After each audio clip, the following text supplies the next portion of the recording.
Good morning students. आज मैं आपको एक बहुत ही बेहतरीन क्वेश्चन से अवगत कराता हूँ। ये काफ़ी अच्छा क्वेश्चन है। इसे बिहार बोर्ड एग्जामिनेशन के 2011 ईस्वी में लॉन्ग टाइप के अथवा मिस न्यूमेरिकल को पूछा जा चुका है। इसमें कह रहे हैं कि दो मज्जा गुटिकाओं जिनमें प्रत्येक का द्रव्यमान 0.2 ग्राम है को प्रत्येक 50 सेंटीमीटर के दो रेशम धागे से लटकाया जाता है। प्रत्येक गुटिका को समान प्रकृति का बराबर बराबर परिमाण का आवेश दिया जाता है।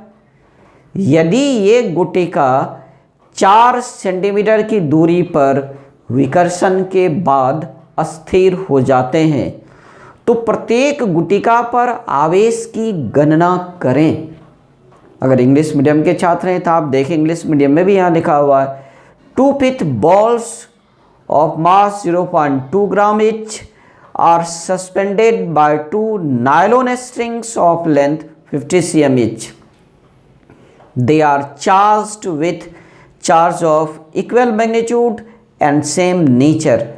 If they come to rest after repulsion at a distance of 4 cm, find the charge on each ball.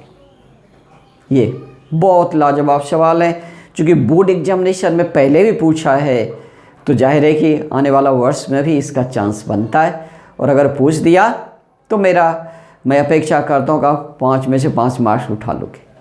बिल्कुल।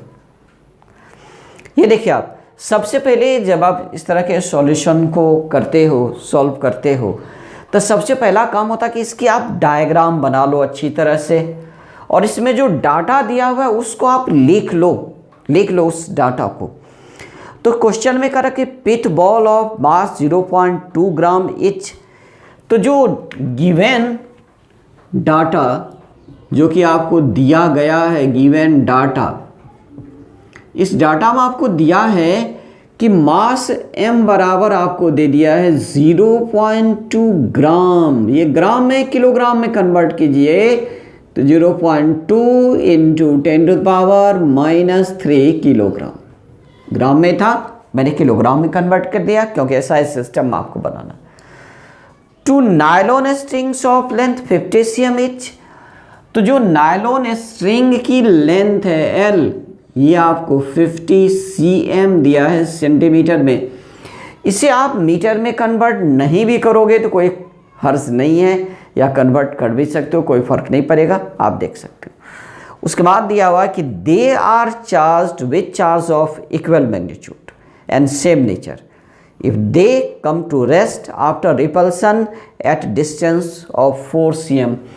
तो जो डिस्टेंस स्मॉल r दिया है ये आपको 4 सेंटीमीटर आपको दिया है, 4 सेंटीमीटर। और फिर कह रहा है कि find the charge on etch ball. तो प्रत्येक बॉल पर आपको चार्ज निकालना है। अगर इसकी आप डायग्राम बनाते हो तो बहुत आसान सा डायग्राम आप बना सकते हो, कोई प्रॉब्लम नहीं। मान लीजिए कि ये पॉइंट है जहाँ से कि 2 स्ट्रिंग के द्वारा एक पिथ बॉल, अगर यह है मज्जा गुटिका, इसी को बोलते हैं पिथ बॉल को, तो दूसरा यह होगा। ये दोनों क्वेश्चन कर रहे हैं कि दोनों एक दूसरे को 4 सेंटीमीटर की दूरी पर रिपल्स करके अस्थिर हो जाते हैं। इसका मतलब इस दोनों के बीच का दूरी जो है, जिसे हम r कहते हैं, ये रहा r, जो कि आपको दिया हुआ 4 सेंटीमीटर। अब ये दोनों मज्जा गुटिका है यानी पिथ बॉल है। इस दोनों की मास जो है, चलिए इसकी मास m, इसकी मास m ही होगा। और ये जो स्ट्रिंग है इसकी लेंथ L, इसकी भी L ही होगा। आप देखिए L भी दिया हुआ है, M भी दिया हुआ है आपको यहाँ पर। अब कह रहा है कि चार्ज बताइए कि मज्जा गुटिका पर चार्ज कितना आया। तो उसके लिए आप करो क्या, प्रत्येक किसी भी एक मज्जा गुटिका पर फोर्स को आप देखोगे तो इस पर जो फोर्स लगेगा, एक फोर्स mg नीचे की डायरेक्शन में लगेगा क्योंकि वेट तो वर्टिकल डाउनवर्ड डायरेक्शन में ही लगता है। दूसरा फोर्स, ये जो 2 मज्जा गुटिका है दोनों पर चूंकि बराबर चार्ज है, समान प्रकृति का चार्ज है, तो यह चार्ज इसको रिपल्स करेगा, धकेलेगा बाहर की ओर। ये रहा इलेक्ट्रिक फोर्स Fe। और फिर चूंकि यह धागा से यह लटका हुआ है तो टेंशन भी इसमें होगा। ये रहा टेंशन T। आप देखें किसी भी मज्जा गुटिका पर अगर आप देखोगे तो 1, 2, 3 फोर्स यहाँ पर क्रियाशील हो रहा है। अगर आप इस पूरे एंगल को, चलिए इस एंगल को मान लेते हैं, इससे आप यहाँ परपेंडिकुलर डालते हो तो ये दूरी हो जाएगा r/2 और इधर ये भी दूरी हो जाएगा r/2, क्योंकि ये पूरा दूरी r है तो ये आधा दूरी r/2 हो जाएगा। और इस एंगल को अगर आप थीटा मान लेते हो, तो रूल के अनुसार से यहाँ अगर इसे आप आगे बढ़ाओगे तो ये एंगल भी तो थीटा ही हो जाएगा ना, पक्का थीटा होगा। अब आप forces on A pet ball अगर आप देखते हो, ये लीजिए forces on A pet ball,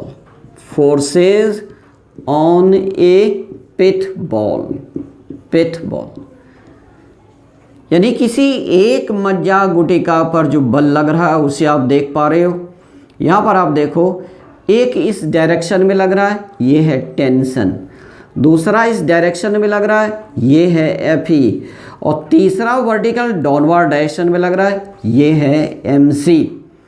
और ये एंगल थीटा है और ये 90 डिग्री, तो ये पूरा एंगल जो हो जाएगा ये हो जाएगा 90 प्लस थीटा। और फिर ये देखिए, ये जो एंगल होगा, ये वाला एंगल, ये चूँकि यह एंगल थीटा था तो ये हो जाएगा 180 माइनस थीटा, और फिर ये एंगल 90 डिग्री। यहाँ पर आप देख रहे हो कि 3 फोर्स है, और तीनों प्रत्येक दो के बीच का एंगल भी आपको मालूम है। हम सभी पढ़े हैं कि जब रिजल्टेंट फोर्स 0 होता है, यानी 3 फोर्स जब इक्विलिब्रियम में होता है, हम सभी वहाँ पर लामी का प्रमेय का प्रयोग करते हैं, लामी प्रमेय। तो आप कह सकते हो कि लामी थ्योरम से, ये लीजिए लामी थ्योरम से।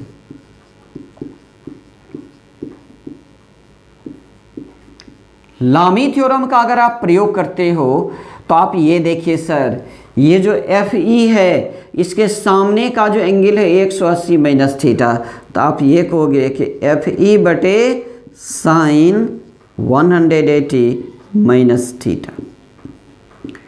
फिर इस mg के सामने का एंगल 90 प्लस थीटा है, तो आप कहोगे कि mg बटे साइन 90 प्लस थीटा। और फिर टेंशन को अगर आप लेते हो तो हालांकि इसे नहीं भी लिखोगे तो कोई फ़र्क नहीं पड़ेगा, टेंशन T बटे साइन 90 डिग्री। मुझे इसकी आवश्यकता है भी नहीं, इसको हम नहीं भी लिखेंगे तो काम चलेगा, बिल्कुल ठीक चलेगा, कोई दिक्कत नहीं, कोई कठिनाई नहीं है, बिल्कुल नहीं। अब अगले स्टेप में आप आते हो तो ये हो गया आपका Fe बटे, ये देखिए सेकेंड क्वाड्रेंट में जो साइन होता है या पॉजिटिव होता है, ये हो गया साइन थीटा। और यहाँ देखिए ये हो गया आपका mg बटे साइन 90 प्लस थीटा, तो ये हो जाएगा कॉस थीटा। और अब आप ले लीजिए साइन को आप यहाँ ले जाएंगे तो 10 बटे कॉस, तो आप कह सकते हो कि ये रहा Fe बाय mg को आप यहाँ ले आते हो तो ये हो जाएगा sine by 10 sine theta by cos theta, और ये हो जाएगा 10 थीटा। बिल्कुल। अब मुझे Fe mg और 10 थीटा का वैल्यू रखना है। अगर मैं इसकी वैल्यू को रख देता हूँ तो सवाल तो बिल्कुल आराम से बन जाता, कहीं प्रॉब्लम है ही नहीं, बिल्कुल नहीं है। अब आप क्या करो, ये जो ट्रायंगल आप देख रहे हो, इस ट्रायंगल में जरा इस ट्रायंगल से आप 10 थीटा की वैल्यू को आप निकाल करके यहाँ रख लेते हो। इस ट्रायंगल में अगर आप 10 थीटा को निकालोगे, आप देखो 10 थीटा बराबर क्या होगा, ये रहा एंगल, तो ये हुआ परपेंडिकुलर, ये रहा परपेंडिकुलर, और ये रहा बेस। तो 10 थीटा बराबर क्या होता है, परपेंडिकुलर बाय बेस होता है, परपेंडिकुलर बाय बेस होता है।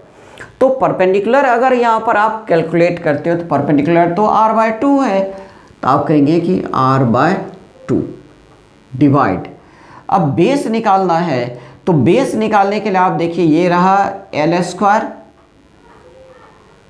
माइनस ये हो जाएगा आपका r² बाय 4 और ये अंडर रूट चला जाएगा।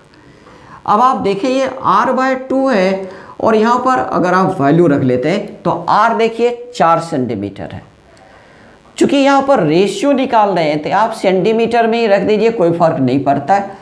तो r/2 यानी ये हो जाएगा 2 सेंटीमीटर।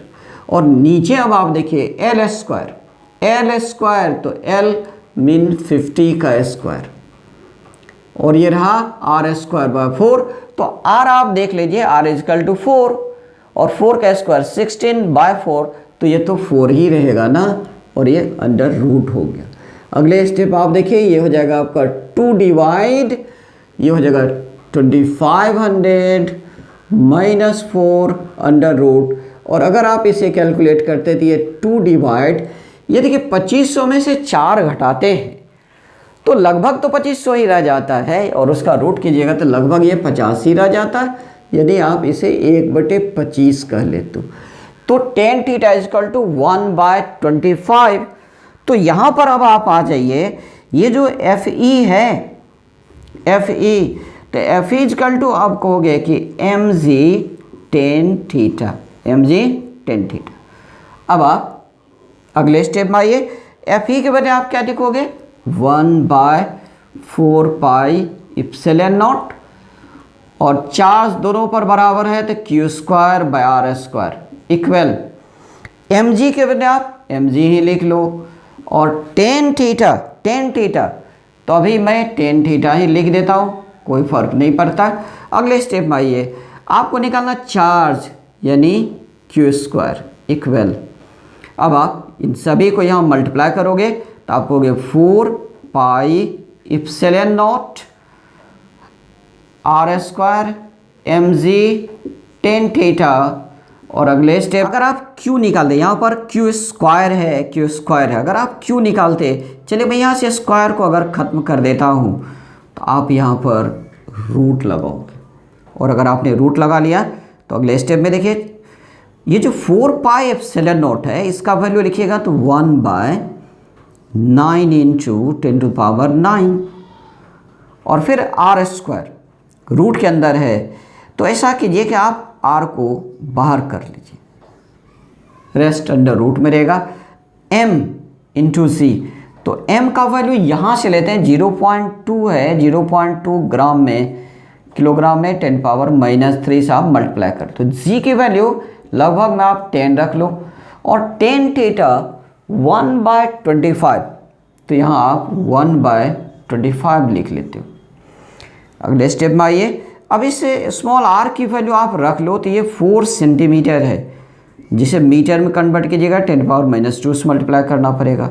और अब देखिए अगले स्टेप, ये 1/9 है और रूट के अंदर है तो 1/3 यहाँ बाहर हो जाएगा, ये 1/25 है 1/5 बाहर हो जाएगा इनटू, अब देखिए रूट के अंदर क्या सब बचता है,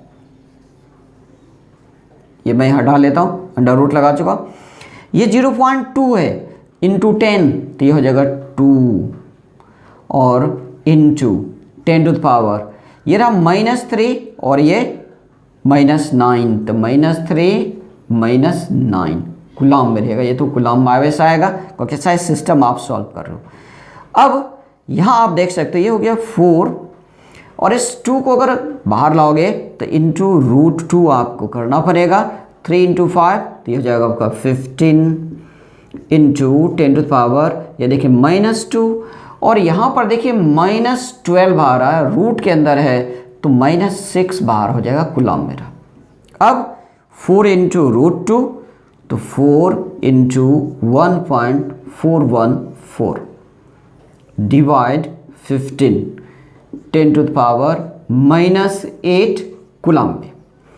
अगला स्टेप, अगर आप 4 से इसको मल्टीप्लाई कर लेते हो तो ये हो जाएगा 5.656 डिवाइड 15 इंटू 10⁻�8 कुलाम। और ये फाइनल अगर इसे 15 सम सभी डिवाइड करें तो 0.377 10⁻⁻8 कुलाम। बेहतर होगा कि इसे हम सभी 3.8 लिख लें, इसलिए कि अगर इसको राउंड ऑफ कीजिएगा तो ये 7.5 से ग्रेटर है, तो अगला ये जो पहले वाला डिजिट है 1 से इंक्रीज कर जाएगा। और 3.8 हम लोग लिखते हैं तो यहाँ 10⁻⁻8 है, ये 10⁻�9 हो जाएगा। डैट मीन 3.8 नैनो कूलम आपका आंसर हो जाता है। तो ये बहुत ही बेहतरीन क्वेश्चन है, काफ़ी अच्छा क्वेश्चन है, और आप इसे 2 बार 3 बार देखने की आवश्यकता होगी तो चाहे आप 2-3 बार देख लो, लेकिन इस क्वेश्चन की सॉल्यूशन बिल्कुल आपको क्लियर आना चाहिए, क्योंकि ये लॉन्ग टाइप के अथवा में यह क्वेश्चन पूछा गया था, और लॉन्ग टाइप के बदले अगर क्वेश्चन पूछता तो 5 मार्क्स आपको मिलता है। तो मैं अपेक्षा करता हूँ आपको फ़ायदा मिला होगा। तो आप देखते रहें, मैं अच्छे न्यूमेरिकल्स को इसी तरह से वीडियो बना करके आपको देता रहूँगा। Thank you.